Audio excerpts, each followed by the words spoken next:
Olá, fera, aqui o professor Marcos Aratu, professor de Sociologia.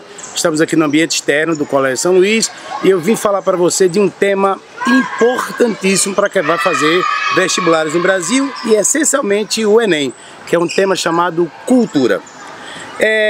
Mas você pode ter várias ideias do que é cultura, mas cientificamente cultura seria tudo que tem ligado à produção humana. Então, desde uma simples caneta, passando pelo folclore, ou passando por uma música, por um quadro, por uma pintura, tudo se reveste de cultura. Cultura se traduz em toda a produção humana. Tudo que tem um dedo humano em produção é chamado de cultura. Só que nós vamos falar hoje de uma cultura mais moderna, estudada por pensadores alemães, que é uma teoria chamada teoria crítica. Essa teoria crítica foi trabalhada nos anos 60 e chega com força no mundo atual e trata de entender como é que a cultura foi absorvida por elementos ligados à Revolução Industrial. Veja bem, eu posso trabalhar a cultura do ponto de vista de movimentos populares, então eu tenho a cultura popular, que é aquela que Pernambuco sabe tão bem fazer, maracatu, coco de roda, baião, o próprio movimento mangue, mas eu também posso falar de uma cultura ligada à mídia escrita, à mídia televisiva, à mídia de internet, à mídia falada, digamos assim, nos rádios, que é a presença da mídia controlando a cultura. E aí vale ressaltar as ideias de um pensador importantíssimo chamado Theodor Adorno. Adorno vai desenvolver a chamada teoria crítica junto com outros pensadores da escola de Frankfurt e ela vai trabalhar num ponto específico, que é uma visão marxista desse processo.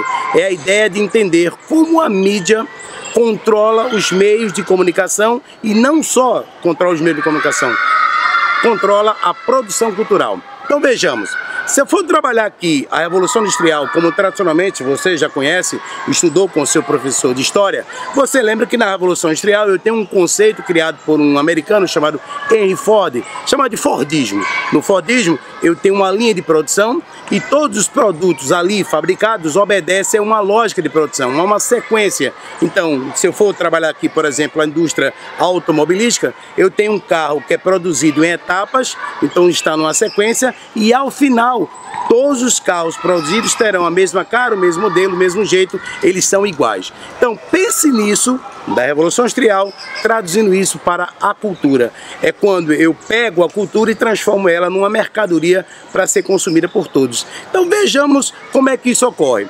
Adorno vai dizer que essa indústria cultural trabalha em três vertentes. A primeira é os meios de comunicação controlam o saber cultural. Então vamos lá pegar a história do Brasil.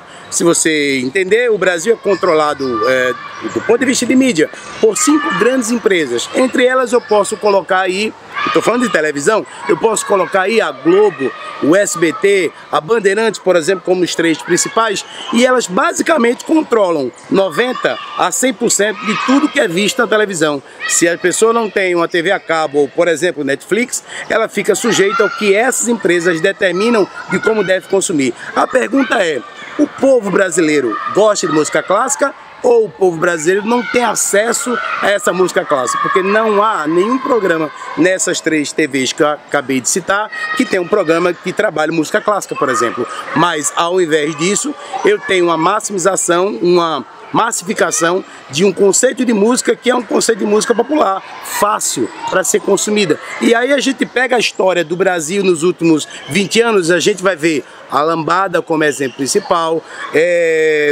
o pagode, não que você não possa gostar de pagode, nem de música sertaneja, nem de axé music, por exemplo, mas eles entender na verdade que eles são produtos fabricados para ser consumidos. Não é algo que vem do povo, não é algo que nasceu da vontade popular, mas é algo criado, difundido, massificado por essa mídia. A mídia controla, portanto, a linha musical, a mídia controla, por exemplo, a grade de programação. Toda a grade de programação das grandes TVs brasileiras, elas são produzidas para massificar um conceito.